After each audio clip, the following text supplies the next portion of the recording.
Bonjour, bienvenue aux entrevues d'inspiration. Ici Zara Issani et je suis aujourd'hui avec Stéphane Tétard. Bonjour Stéphane, Bonjour Zara, ça va bien?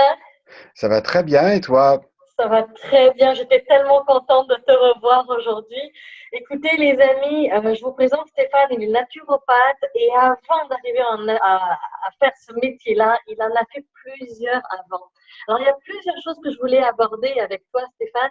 La première Oui, chose, c'est les nombreuses transitions de carrière que tu as eues. Et après, j'aimerais qu'on parle du corps physique un peu.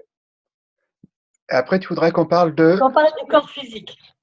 D'accord. Donc Alors, là, je te guiderai, j'ai des questions. Mais en premier lieu, comment tu passes de comptable à journaliste et de journaliste à naturopathe?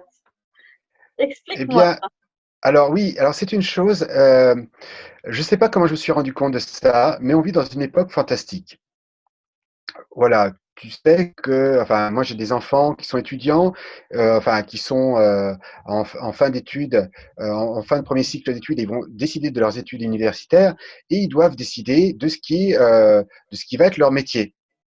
Oui, Et moi j'ai choisi un métier sans trop d'enthousiasme, qui était de comptable. Les études étaient assez enthousiasmantes, c'est toujours quand on étudie quelque chose, enfin, moi j'adore étudier et donc les études étaient un vrai plaisir. Et puis je suis passé à la réalité, à la pratique de la comptabilité et là j'ai vu que j'aurais du mal à me réaliser dans la comptabilité. Voilà. Certains états d'esprit permettent de vraiment prendre. Voilà, je connais des gens qui font la comptabilité et qui s'amusent en faisant la comptabilité. Ce n'est pas du tout mon cas. Donc, très rapidement, je crois que j'ai mis moins d'un an avant de m'apercevoir que vraiment, ce n'était pas une bonne idée et que j'aurais beaucoup de mal à m'épanouir. Euh, voilà, voilà. Alors effectivement, comptable, c'est génial. L'économie va bien, il faut des comptables. L'économie va mal, il faut des comptables. Donc, ce côté-là était rassurant. Mais ensuite, une fois qu'on se dit, bon, bah, ok, je suis sûr de toujours avoir un boulot dans ma vie, est-ce que ça va me rendre heureux? Et qu'on commence à se dire non, je ne serai jamais heureux, enfin j'aurais beaucoup de mal en tout cas à être heureux en faisant ce métier-là, eh bien on commence à regarder. Alors en France, on a un système qui permet de faire des formations continues. Et voilà, en comptabilité, on avait remarqué que j'étais assez doué en informatique. Voilà, j'avais une moyenne de 18 sur 20 en informatique parce qu'une fois, au lieu d'avoir 20 sur 20 en informatique, j'avais eu 16 sur 20. Je ne sais plus pourquoi. Voilà, voilà, c'était à l'époque où, voilà, quand mes copains achetaient une guitare ou une mobilette, je m'achetais un ordinateur, donc c'était assez dans euh, presque dans mes gènes, mais en tout cas dans mes habitudes. Et donc, je m'intéresse à l'Internet, qui était au tout début d'Internet, c'était le milieu des années 90, ou plus exactement, c'est le moment où ça commençait à flamber. mhm. Donc, je suis une formation et j'étais passionné de moto. Et donc, au moment d'après mon programme de formation qui a duré 4 mois, je vais voir un magazine moto que je connaissais et que j'adorais, et je leur demande, ben voilà, j'aimerais faire mon stage chez vous pour le site web. Ils se disent, chouette, nous on cherche à faire notre site web et on est tout à fait preneur par quelqu'un, par te prendre en stage. Et puis, bah, finalement, ils ont été tellement contents que j'y suis resté 15 ans. Wow. Donc, voilà, c'est. euh, voilà, parce que c'était la moto était ma passion, c'était passionnant. L'informatique, le web était le milieu passionnant. C'était assez amusant. Voilà, et donc moi j'ai créé un site du magazine moto pour lequel je travaillais, qui était Moto Magazine, et qui a été, et qui est toujours d'ailleurs, le premier magazine moto, enfin, sur papier et sur web, en francophonie, bien sûr. Et Donc, comment après tu as décidé, qu'est-ce qui s'est passé qui t'a fait sauter en naturopathie après? eh bien, le problème, c'est que, alors, j'ai rencontré plusieurs choses. Euh, il y a eu plusieurs facteurs qui sont mis en place. C'est-à-dire que 15, 15 ans dans la même, moi, je suis resté dans la même entreprise uniquement parce que c'était passionnant. T'imagines que des fois, je faisais des heures supplémentaires à faire de la moto avec des copains et payer aux frais de la princesse. Donc, c'était un métier qui avait certains avantages. Et en même temps, alors à la fois dans l'entreprise, l'évolution, ça, je n'arrivais plus à évoluer aussi rapidement. je sentais que je plafonnais en termes d'internet. Euh, donc petit à petit, je sentais quand même ma motivation s'émousser. Et donc il y avait un paradoxe entre je suis dans quelque chose qui est passionnant et je ne suis plus passionné. Donc ce qui m'a eu passionné ne me passionnait plus. Et oui, les passions vont et viennent. Je ne dis pas que la passion de la moto m'est passée, mais voilà, il commençait à commençait à tomber dans une routine où on faisait plus de travail, où je faisais plus de travail répétitif que de travail passionnant. Voilà, j'aime bien découvrir, explorer. Mais c'est pas tout. À ce moment-là, donc, je commençais à avoir des tensions avec ma hiérarchie qui me disait, mais Stéphane, tu as été capable de réaliser ce site magnifique et qui est vraiment une référence et qu'on nous a cité plusieurs fois en référence. Et aujourd'hui, on ne te sent pas motivé. Alors, et encore, je suis gentil sur la façon dont je le dis. Donc, il commençait à avoir des tensions fortes. Voilà, moi, je disais, oui, mais écoutez, vous ne me donnez aussi pas non plus les moyens de faire ce que je veux. Effectivement, aujourd'hui, les technologies ont évolué. Il faut de nouvelles ressources, de nouveaux moyens. Pour faire plus d'articles, il faut plus de monde. Donc, d'un côté, on me demandait de faire plus, et de l'autre côté, on ne me donnait pas forcément les moyens. Et au milieu de ça, il y avait une motivation.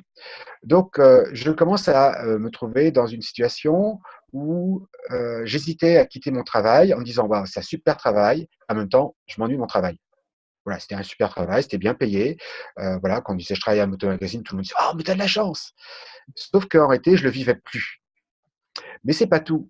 À cette époque-là, donc voilà, j'avais envie. Il y avait quelque chose qui n'était pas conforme, mais j'avais pas encore envie de partir. Et en même temps, il s'est passé aussi autre chose, c'est qu'à ce moment-là, j'avais dans les 35 ans et je faisais beaucoup de sport. J'étais plutôt athlétique. Je faisais quasiment 10 cm de plus aux épaules. Je faisais 6 heures de sport par semaine. Voilà, je pouvais faire 100 pompes. Voilà, il y a des photos où j'aurais très bien pu paraître sur un calendrier de rugbyman, personne ne se serait aperçu de la différence. Donc, ok, sauf que bizarrement, j'avais beau être très costaud, j'avais très très peu d'énergie. C'est-à-dire que j'étais capable de donner beaucoup d'énergie, mais très peu de temps. Donc, je comprenais pas parce que en plus, ben, je pensais faire ce qui était bien, donc beaucoup de sport. Voilà, je mangeais presque les 5 fruits et légumes par jour. Je mangeais, par contre, 5 produits laitiers par jour sans aucun problème. Je commençais à devenir asthmatique, avoir de l'allergie, et puis surtout cette énergie qui diminuait, le cerveau qui fonctionnait de moins en moins bien.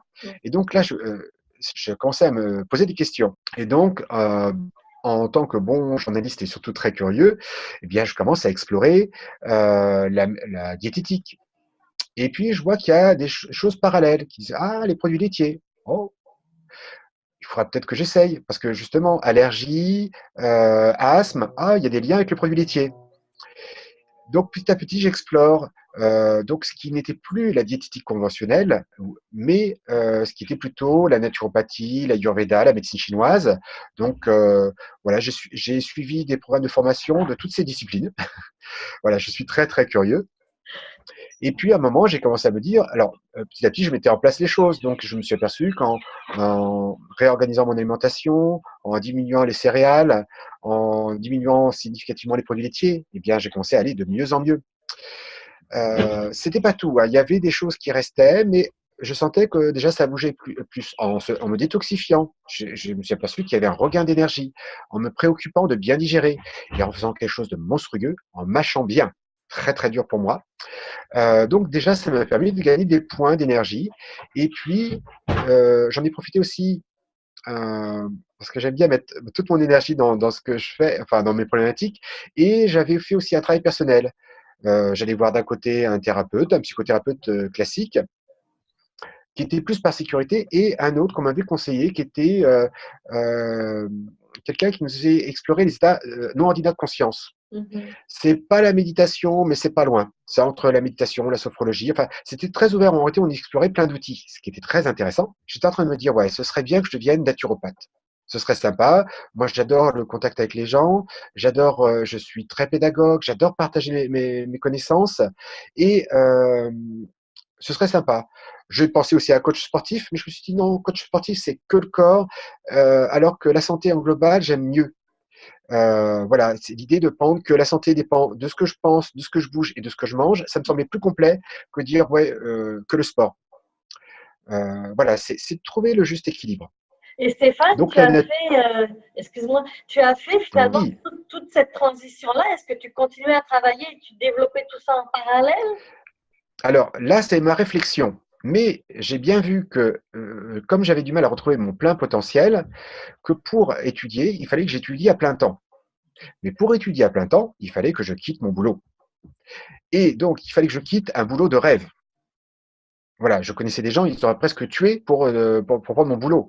Voilà, c'est être payé, j'étais bien payé pour faire un métier qui est passionnant. Voilà, moi je voyais pour un motard, j'imagine, je connaissais en exclusivité les nouveautés avant tout le monde.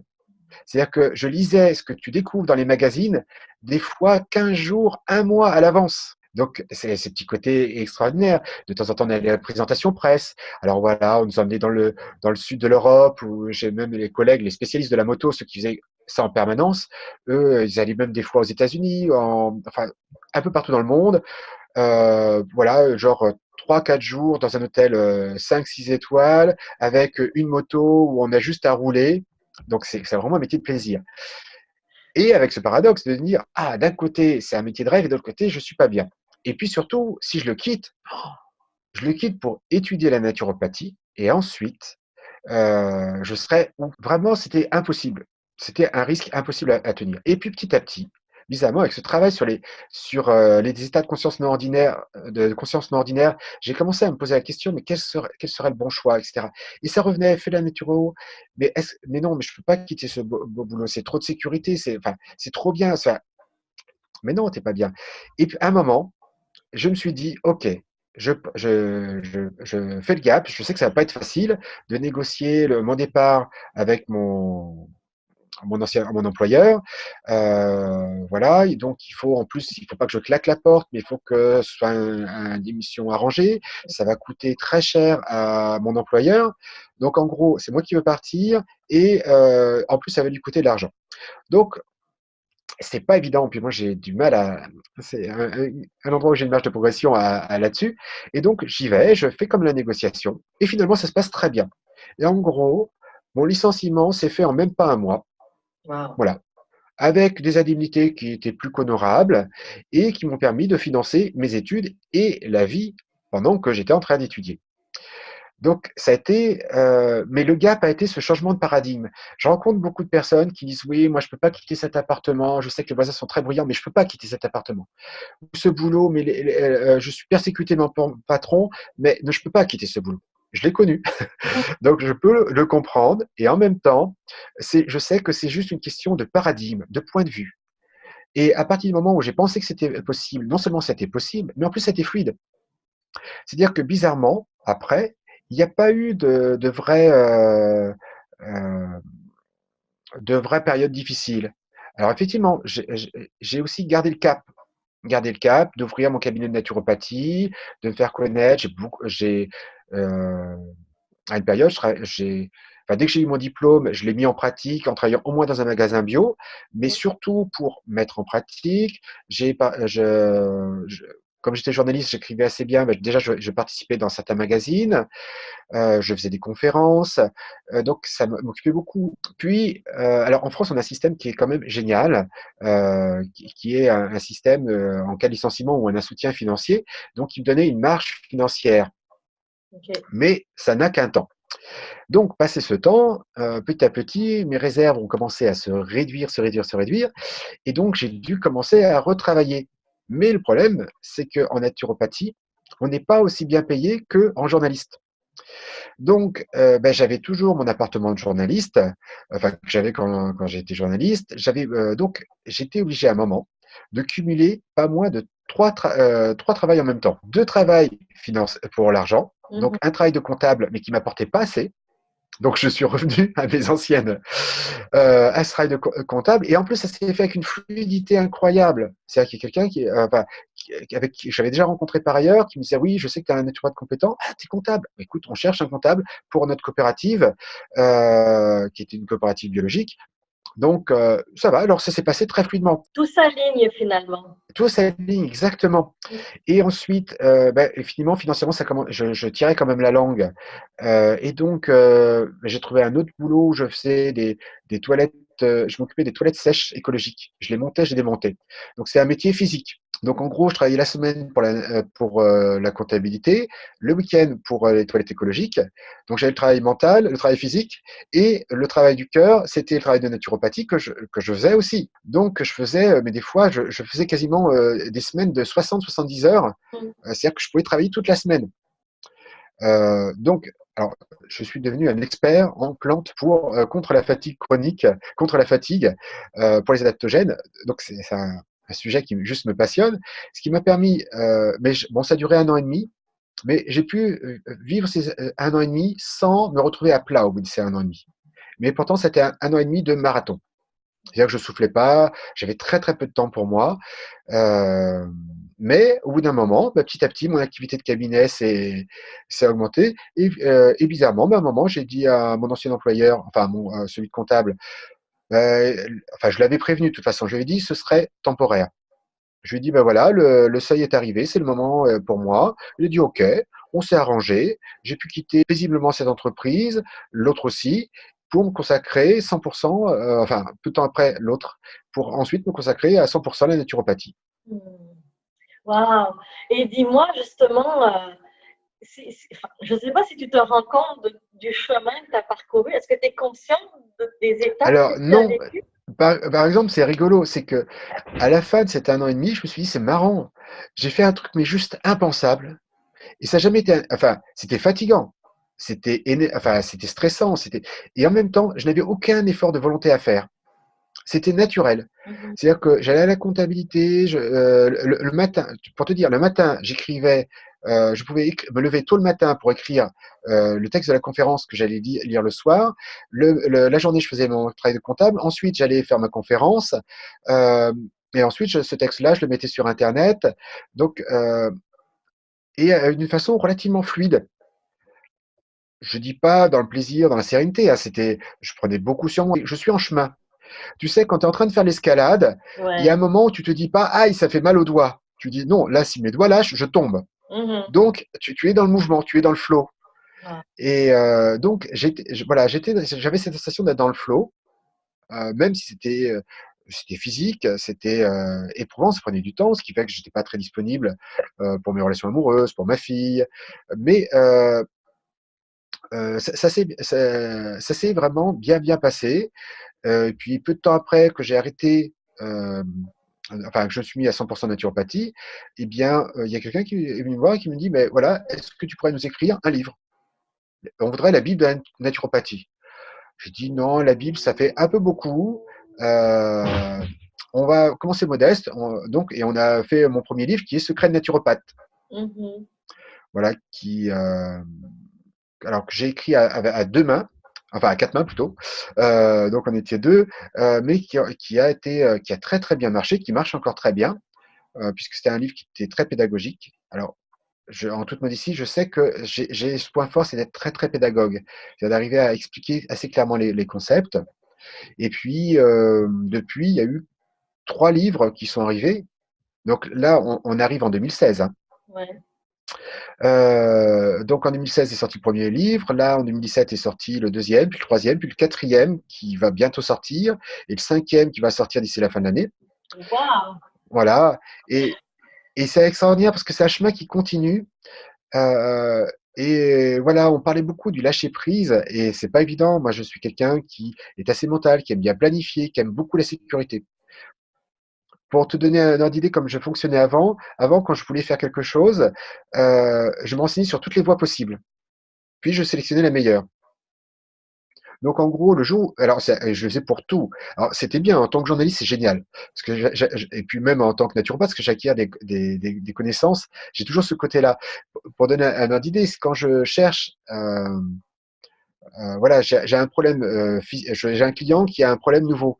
Eh bien, je vais scanner absolument tout ce qui se fait sur le domaine, les articles, les articles scientifiques, les articles plus généralistes, les différents produits.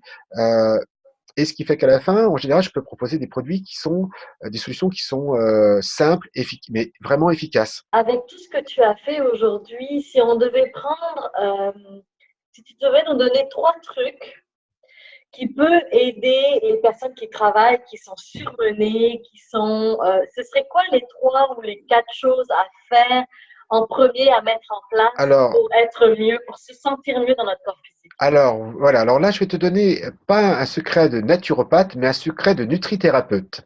J'ai eu la chance dans mes formations, oui, parce que c'est naturopathie, c'est le centre, mais j'ai bien fait quelques petites options. Notamment, j'ai eu le plaisir d'être formé par le docteur Curtet, qui est nutrithérapeute, qui est un médecin nutrithérapeute.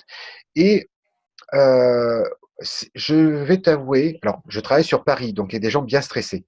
Voici le secret que j'utilise 8 fois sur 10 en cabinet, et ne le dites à personne.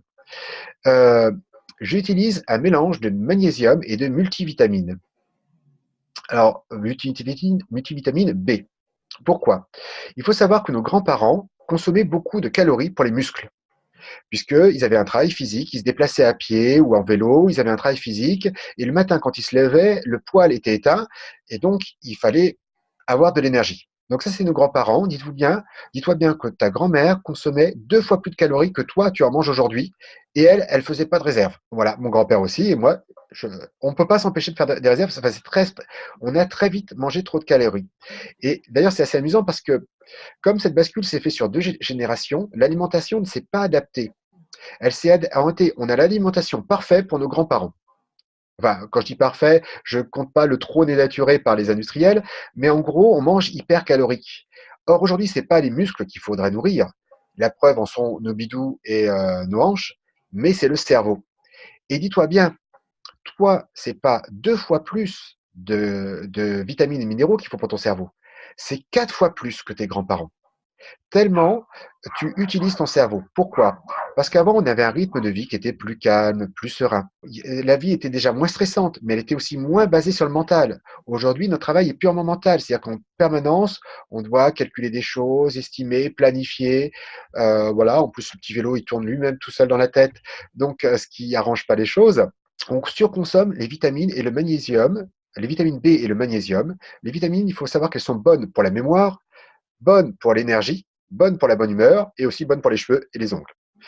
Voilà, donc c'est une vitamine qui est très importante. Le problème, c'est qu'aujourd'hui, on mange normalement, c'est-à-dire que, comme moi avant, et c'est l'une des explications pour laquelle je manquais d'énergie, c'est que je n'avais pas assez de vitamines et de minéraux pour transformer les calories que je prenais en, en énergie. Parce que les calories, c'est de l'énergie potentielle. Donc, le stock de gras qu'on a, c'est pas de l'énergie, c'est un stock de calories à brûler. Mais pour les brûler, il va falloir des vitamines B et du magnésium encore pour les brûler, pour les transformer en calories. Donc, le problème, c'est que si je juge en permanence mon cerveau, si il me faut quand même produire de l'énergie, ben, petit à petit, mon stock de vitamine B et de magnésium vont diminuer. Et donc, à force de diminuer, mon énergie, mon corps va faire avec ce qu'il y a. Donc, s'il n'a pas assez de vitamine B, pas assez de magnésium, pas de problème.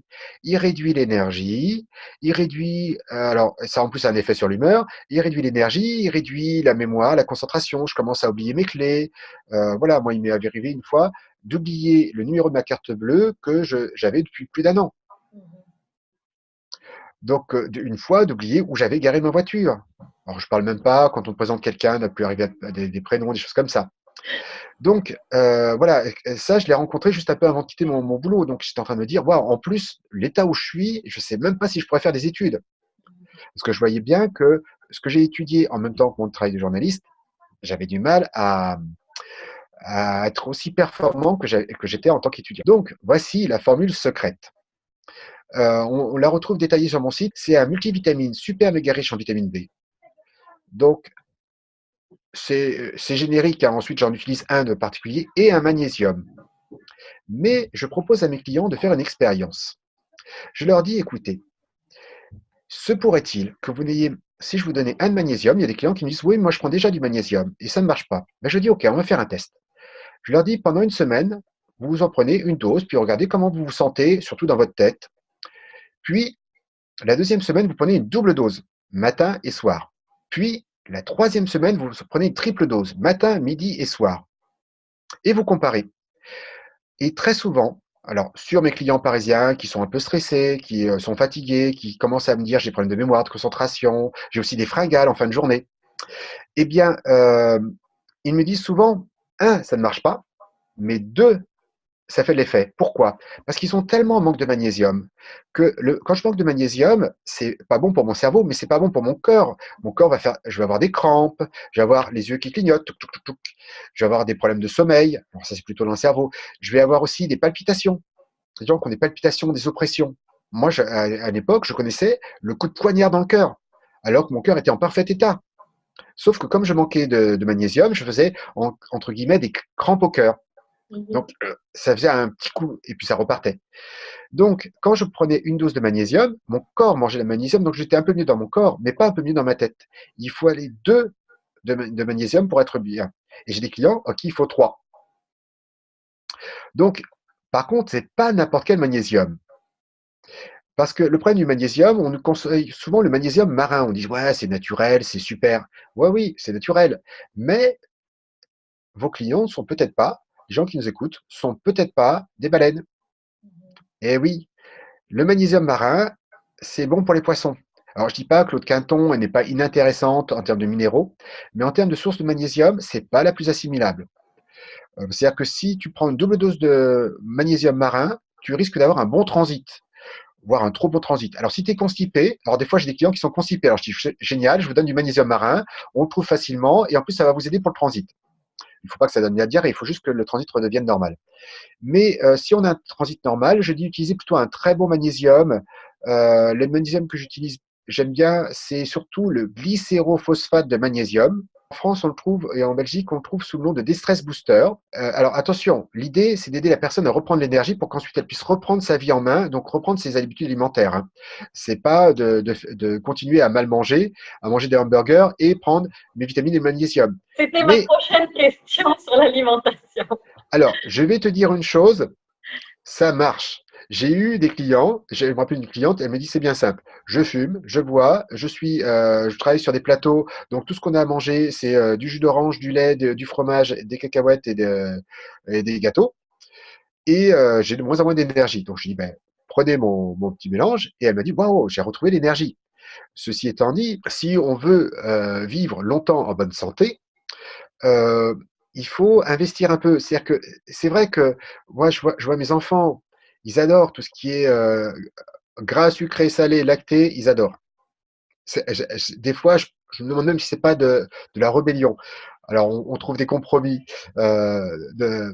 mais c'est, c'est, euh, ils se rendent pas compte qu'ils sont en train de puiser leur capital vie.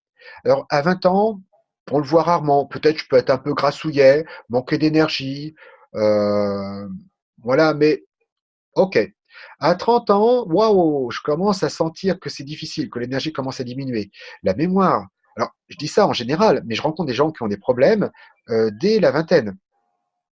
Parce que, dis-toi bien, parce que j'ai dit que toi, tu consommais 4 fois plus de vitamines et minéraux que ta grand-mère. Mais dis-toi bien qu'un étudiant qui est en train de faire une prépa, c'est juste délirant. Mais son cerveau, il carbure à fond. Mhm. Et 12, 15 heures par jour.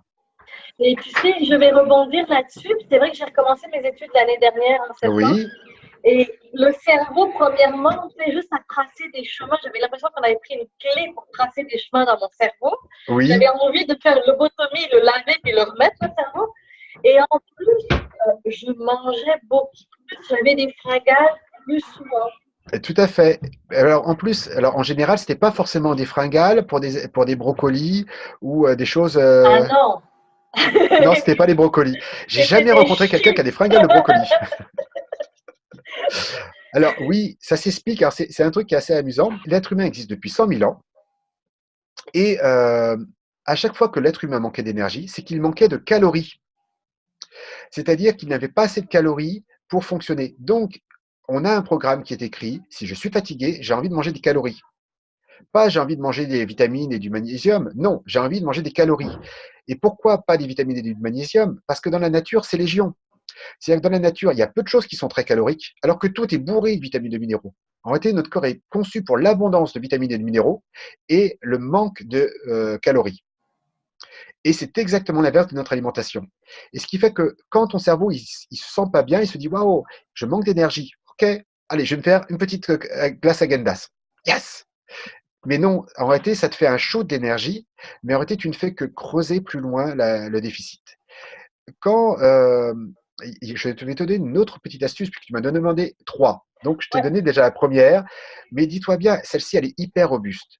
Alors, par contre, ne pas hésiter, hein, moi, je n'utilise pas j'utilise un multivitamine, je dirais à l'américaine. Tu sais, ces multivitamines qui contiennent des fois 200, 400, 500%, des fois 1000 ou 2000% des besoins quotidiens, notamment en vitamine B.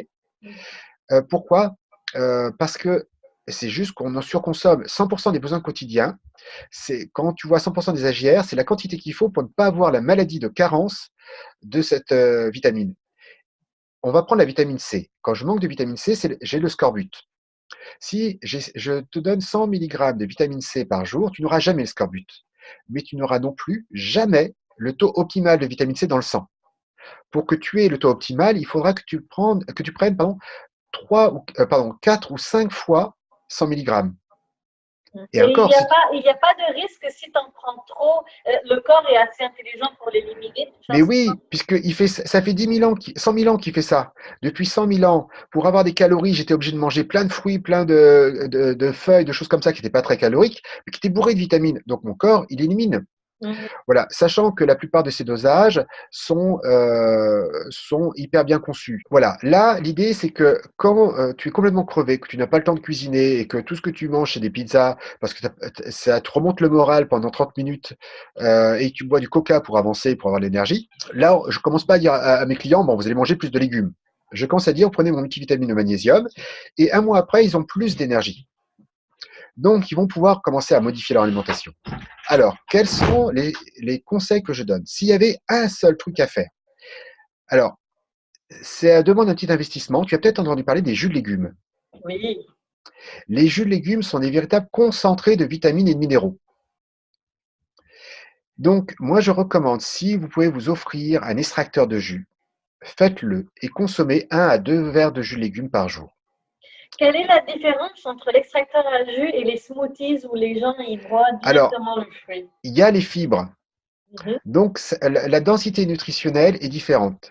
C'est-à-dire que voilà, par rapport à ce que tu manges, si je te disais, tu manges tout pareil que ce que tu manges actuellement, si tu prends un verre de jus de légumes par jour, c'est pas impossible pour toi de boire en plus un verre de jus de légumes. Mhm. Mais en réalité, ça correspond comme si tu mangeais un demi-kilo de carottes.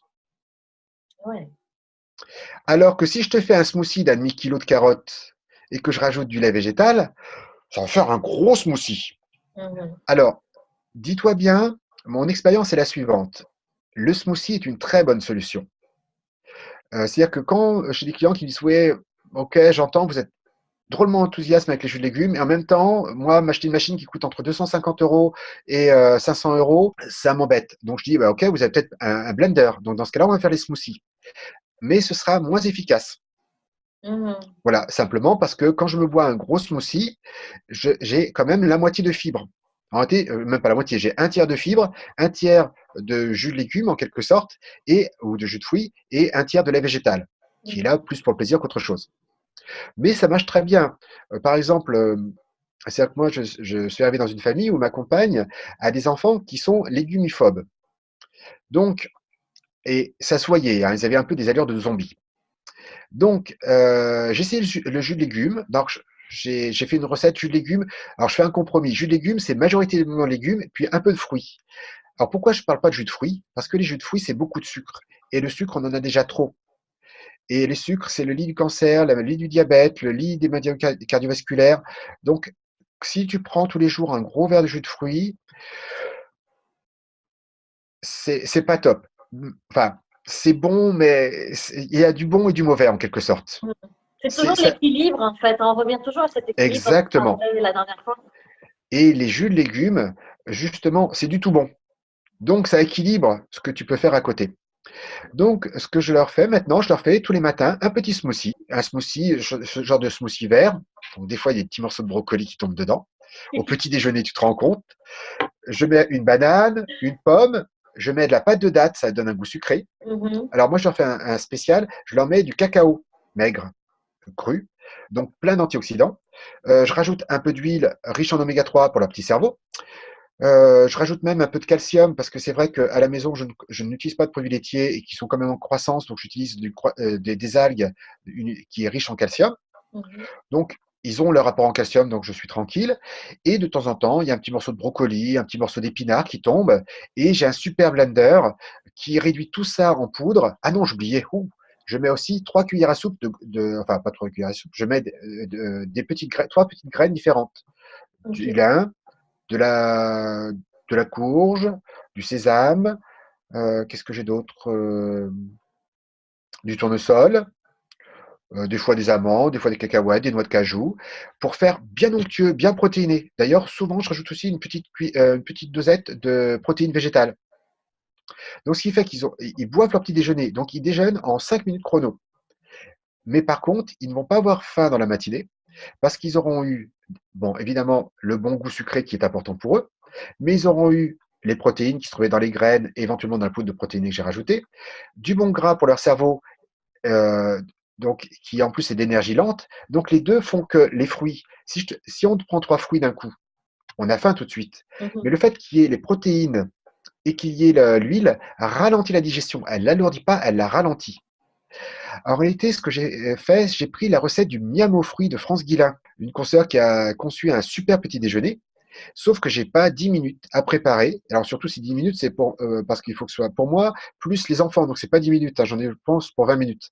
Alors que là, je prends tous les ingrédients, je mets tout en vrac dans le mixeur, je rajoute un lait végétal et c'est prêt. Et eux, c'est goût cacao, ils sont très contents et ils s'aperçoivent pas de ce que j'ai mis, des algues que j'ai pu mettre, du petit morceau de brocoli. Des fois, je m'amuse. Mais tu sais, je réalise en même temps, je regarde ma fille. Ma fille, des fois, va se réveiller, elle a 7 ans. Et Oui. elle va se réveiller, elle va dire non, maman, aujourd'hui, poivron rouge au petit déjeuner. Alors ça, c'est génial quand les enfants sont comme ça. Et au petit déjeuner, alors, et des fois, elle m'a demandé, cette semaine, elle m'a demandé, maman, une compote de pommes simple. Et puis, demain matin, je vais manger juste du pain, compote de pommes et des framboises dessus. Hmm. Et c'est bon, après, il y a le pain quand même, mais tu sais, pour te dire il y a quand même quelque chose, elle fait vraiment attention et des fois, le soir même, elle va te dire non, non. Ah non, maman, aujourd'hui, je ne mange pas ça, je vais juste manger quelques fraises ou un concombre avec et puis c'est bon pour la nuit. Exactement. Alors, tu as de la chance. Ah oui, ma fille, par exemple, c'est ça. Le matin, euh, alors c'est marrant parce que quand sa maman faisait ça, moi, je n'aimais pas trop. Mais elle était capable de manger une soupe le matin, de manger une assiette de légumes. Et c'est juste excellent. Et ta fille est encore connectée à ça parce que euh, moi, je le vois bien. En réalité, j'ai l'impression des fois d'avoir des toxicos du sucre. Mm. C'est-à-dire que je sais que si je leur propose 3 choix, le choix qui va être choisi, c'est le plus sucré. Mhm. En gros, si j'en propose 2 choses qui sont goûteuses et une qui est plus sucrée, même si c'est moins goûteux, ils vont préférer le plus sucré. Mais je Donc, te dirais, c'est comme nous, les adultes, quand on va, enfin, on observe, les gens vont au travail, c'est le café sucré, c'est les hmm, barres tendres en collation sucrée, enfin, beaucoup. voilà, on ne se rend pas compte qu'on a une habitude de toxico. Dis-toi bien, moi, alors, en naturopathie, j'adore les plantes et je n'ai pas pu m'empêcher d'étudier les plantes chamaniques. Mais il faut savoir que actuellement, on consomme quotidiennement des psychotropes. Notre quotidien est fait de psychotropes. Tu dis quoi? Je prends pas des petites pilules pourtant. Et non, mais on a l'habitude de prendre le café. Le café est un vrai psychotrope. Le café, il booste le cerveau. Il n'y a pas d'autre. Tu en prends, là, tu le sens. Tu prends un Red Bull. Alors, j'ai bu un Red Bull dans ma vie. Et je peux t'assurer, alors comme je fais du yoga, c'est génial, je sens vraiment l'effet. C'est-à-dire que tu sens ton métabolisme qui monte, tu produis plus d'énergie. Et au bout d'une demi-heure, ça retombe, voire un peu plus bas. Mais donc, beaucoup de personnes utilisent la caféine, donc le café, le coca, euh, le Red Bull maintenant. Euh, Ensuite, ils vont utiliser les boissons sucrées, qui est une véritable drogue, avec un côté qui donne un petit coup de boost et un petit coup de zen en même temps. Ils vont donc caféine, sucre, l'alcool, bon, qui est moins consommé aujourd'hui, mais l'alcool est un psychotrope. Voilà, la cigarette est un psychotrope. Donc, en réalité, il y a des gens qui fonctionnent avec des psychotropes qui sont juste socialement acceptés. Mhm. Mais par contre, ils s'aperçoivent qu'ils sont purement dépendants. Et l'éclair au chocolat, alors je trouve ça très rigolo, c'est qu'aujourd'hui, moi j'ai beaucoup de clients qui me disent ouais, mais prendre du magnésium et du vitamine B, c'est prendre des pilules, c'est pas naturel, je préfère arrêter. Et puis je les revois 2, 3 mois après, et alors, va au Fringales, oh ben non, mais bon, je me fais mon petit paquet de gâteaux tous les soirs, ou ma tablette de chocolat, ou mon éclair au chocolat. En réalité, on trouve socialement mieux de se faire un shoot de sucre sous forme de gâteau, ou de choses comme ça, que de prendre des compléments qui nous permettent d'équilibrer plus globalement. On va bientôt arriver à comment ne pas en prendre du tout. Mais en disant bien que quelqu'un qui est à la ramasse, je lui dis simplement vitamine B, magnésium. Quelqu'un qui cherche à améliorer son alimentation mais qui peut pas, qui n'a pas le temps de changer, je lui dis bah, écoutez, faites soit un jus de légumes par jour, voire deux, voire trois. Maintenant, il y a des entreprises qui te livrent du jus de légumes frais. Mhm. Alors, il faut savoir que le jus de légumes en bouteille en magasin bio et le jus de légumes frais, c'est un autre monde. C'est la différence entre le jus de raisin et le vin. Et en termes de santé, mieux vaut en prendre du frais, mais tu as maintenant des entreprises qui te livrent à domicile, enfin en entreprise ou à domicile, tes petites bouteilles et ça te fait des petits cocktails qui sont très bons, très chers aussi. Donc tu as très vite rentabilisé ton extracteur de jus. Si tu n'as pas les sous, bah, tu prends justement, tu fais tes petits smoothies, des petits smoothies verts qui sont excellents. Je peux t'assurer que moi, j'ai des clients qui n'ont pas les moyens de mettre le smoothie, l'extracteur de jus, et qui me disent la même chose qu'avec l'extracteur. C'est-à-dire qu'ils me disent, en faisant un smoothie tous les jours, waouh, mais je le vois, j'ai plus belle mine. Mhm. Voilà. Ce que j'aime dans l'extracteur, c'est la douche du cerveau. Tu te rappelles, tu parlais Oui. de nettoyer le cerveau. Moi, quand je bois mon jus de légumes, à chaque fois, je sens que ça me reste de l'intérieur. Parce que c'est une eau qui est extrêmement assimilable, qui est riche d'antioxydants. Enfin, c'est juste une hydratation parfaite. Est-ce que tu peux dire que ça prend un choix à un moment donné pour dire, bon, ben, je deviens conscient qu'il y a quelque chose qui fonctionne plus dans la machine. Mmh. Je vais prendre le temps de l'adresser le problème. Sinon, finalement, on est dans le métro Ex boulot dodo. Exactement, mais moi j'ai vraiment vécu ça, c'est-à-dire que pendant longtemps, j'ai vu mon corps comme une machine. Très belle machine, mais une machine. Un jour, j'ai commencé à m'apercevoir que je suis mon corps. Mes émotions sont mon corps. Dites-vous, tiens, dis-toi bien que toutes tes émotions sont ressenties au niveau du corps. Et j'ai des clients qui ne connaissent pas leurs émotions. Moi, très longtemps, je n'ai pas connu mes émotions. J'étais pur dans le mental. Et c'est l'un des facteurs qui m'a amené à la limite du burn-out. Donc il y avait, alors je parle pas, j'ai en plus eu des problèmes. Moi j'ai eu la totale, j'ai eu les métaux lourds. Enfin, j'ai vraiment eu le scan complet, mais surtout cette démarche-là, c'est-à-dire que les gens qui ne savent pas écouter leur corps, qui ne savent pas aimer leur corps, ne vont pas pouvoir. euh, Enfin, il faut aimer son corps, il faut en prendre soin en tant que soi. C'est-à-dire que moi, je suis pas en train de réparer mon corps comme je peux réparer ma voiture ou mon vélo. Non, je suis en train de prendre soin de moi. Mhm. Et OK, je vois bien que mon petit gruyère du sucre, il est un peu frustré. Et en même temps, je sens que mon énergie est fluide. Dis-toi bien qu'aujourd'hui, à 47 ans, j'ai plus d'énergie que le moi d'il y a 35 ans. Hein, Je j'ai pas de sens mal à l'énergie, te elle est voir. plus J'ai pas de constante, plus régulière. Je suis plus vivant. Ma profondeur d'émotion est juste incroyable. C'est-à-dire que voilà, j'arrive à toucher des émotions que je n'arrivais pas à toucher. Mhm. Tu vois, j'avais un vague entre bon et mauvais. Ça va bien, ça va mal. Donc ça va bien jusqu'à ce que ça va mal, avec à une étape intermédiaire, je suis énervé. En gros, voilà, il y a des gens qui ont que ces trois niveaux d'émotion. Mhm. Alors, il y a des gens qui peuvent avoir en prime la peur. Il faut savoir que la plupart des gens sont capables, connaissent environ que 5 émotions, vivent régulièrement que 5 émotions. Mhm. Et quand on se demande, alors, des émotions ou des états d'être. Et quand on se pose le nombre d'états d'être qu'il y a, mais il y en a une cinquantaine, une centaine. Et donc, ils peuvent être. Alors, plus on médite, moi je fais de la pleine conscience par exemple, et plus on médite, plus on travaille, euh, plus on peut se sentir bien. Moi, j'étais très très fort à l'époque.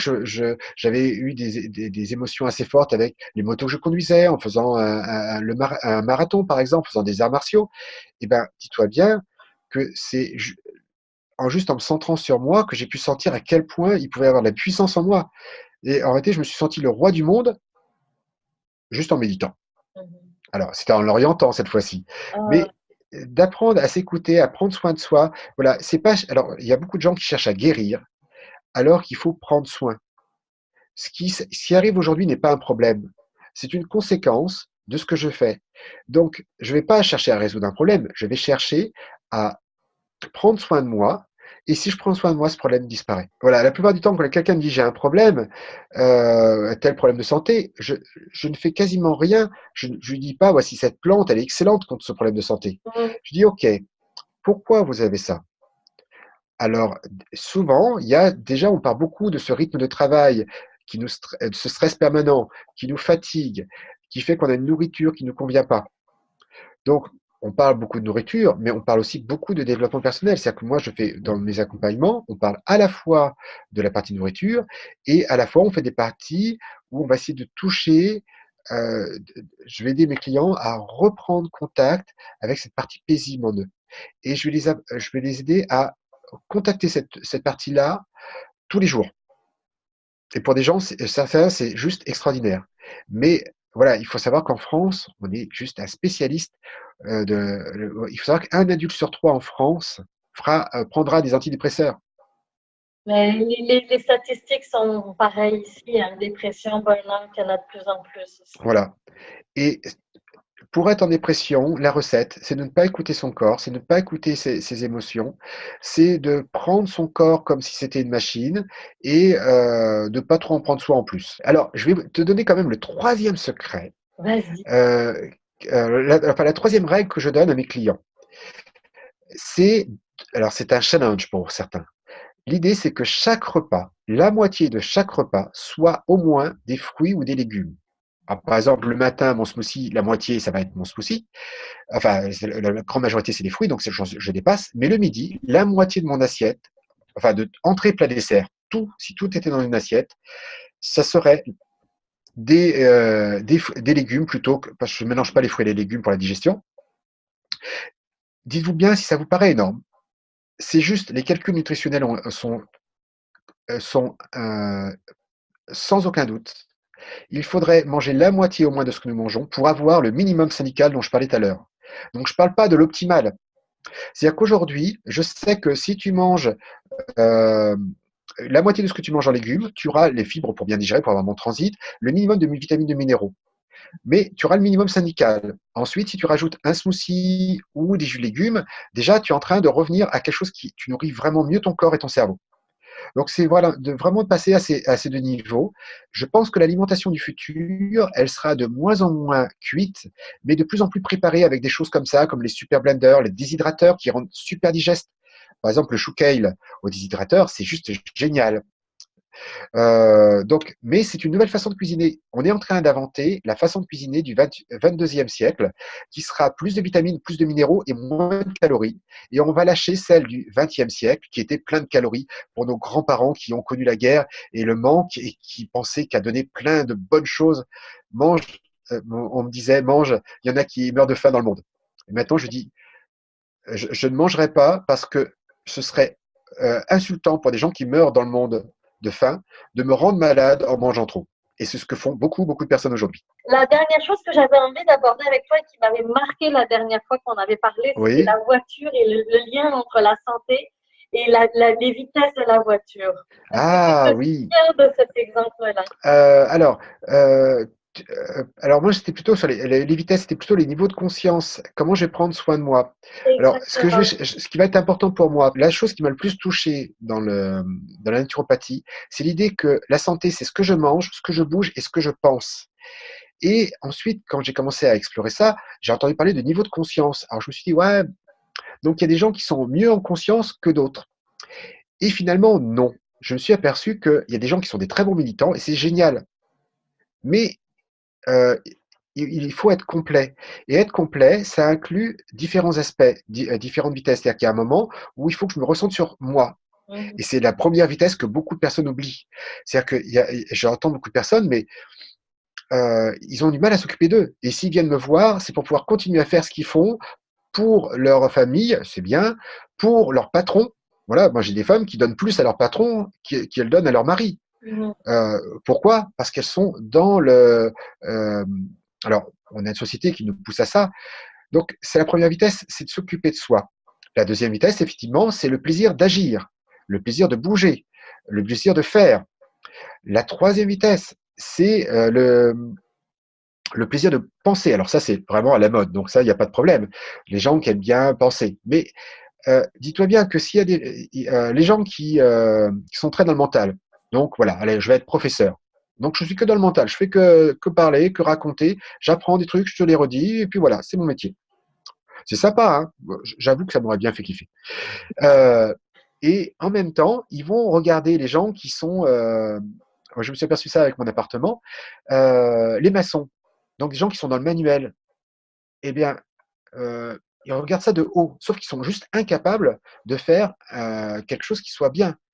Et moi, je me suis aperçu de ça, c'est que le jour où j'ai fait mes travaux, et un jour, j'ai réussi à faire un angle de mur parfaitement droit. Et là, je me suis dit, waouh, je comprends la satisfaction que peut avoir quelqu'un qui vient de réaliser de ses mains quelque chose de juste parfait. Alors, je suis assez physique, donc par exemple, quand je fais du sport, quand je fais des beaux mouvements, quand on fait un beau combat en art martial ou un beau marathon, enfin, le beau geste, j'apprécie. Mais certaines personnes ne sont que dans le mental et elles sont incomplètes. On ne peut pas être épanoui dans le mental. On ne peut pas être épanoui uniquement dans le physique.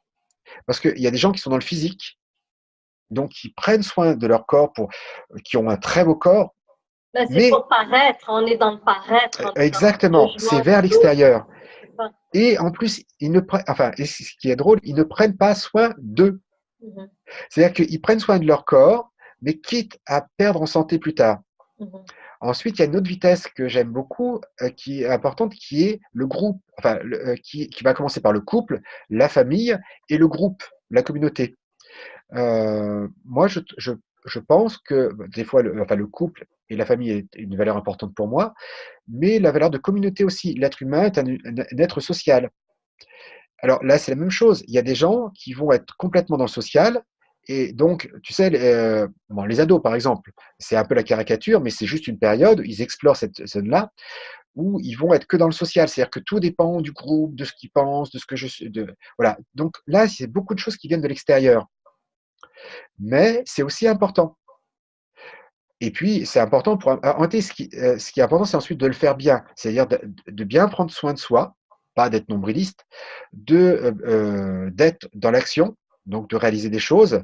Voilà, alors, on va parler des autres vitesses. J'aime bien aussi, c'est les vitesses qui sont dans le spirituel, les vitesses dans le mental. Parce que moi, oui, il y a des gens aussi, j'adore. Les gens, mais ils ont des théories sur tout. Et qu'est-ce qu'ils font dans leur vie? Rien. La collectivité, le groupe. Puis ensuite vient justement le moment où on revient sur soi, sur la méditation. Donc cet état où on va commencer déjà la méditation sur moi. En méditation, la première chose qu'on apprend, c'est à écouter son corps. Oh, et on écoute des choses. Voilà, moi j'avoue que j'ai déjà pleuré de grâce juste en m'écoutant, et c'est juste magique. Et, ensuite, quand on continue le travail, on a encore une vitesse. On a la sixième vitesse. Là, on voit sur un monde qui commence à être élargi. Donc, on commence à avoir des connexions. Donc là, c'est des états de conscience qui sont très, très élargis, mais qui pourtant qui se retrouvent dans le chamanisme, par exemple. Voilà. Et puis ensuite, il y a des niveaux encore plus hauts, encore plus dans le spirituel. Alors, C'est il y ça, a des j'allais gens, te dire, en fait, c'est qu'on est en train d'aligner le corps physique, émotionnel, mental et spirituel. exactement, et Ouais. circuler, les aligner et circuler entre. Et de dire que euh, toutes ces caractéristiques à l'être humain, alors, chacun peut avoir son étage de préférence, sa vitesse de préférence, sa vitesse de croisière de préférence, mais il faut savoir passer toutes les vitesses quand c'est nécessaire. C'est-à-dire qu'il y a des gens qui sont purement dans le spirituel et au point que c'en est risible parce qu'ils sont dans le spirituel et en même temps, matériellement, ils sont très très mal. Voilà. Ma copine elle accompagne des personnes en développement personnel et elle rencontre beaucoup de thérapeutes qui ont du mal avec l'abondance. C'est-à-dire qu'ils sont dans le soin, dans le cœur, mais ils ne sont pas dans le matériel Mhm. parce qu'ils en ont honte, parce que c'est une croyance que c'est pas bon. Alors attention, c'est comme en naturopathie, il n'y a rien de mauvais en naturopathie. C'est juste la quantité.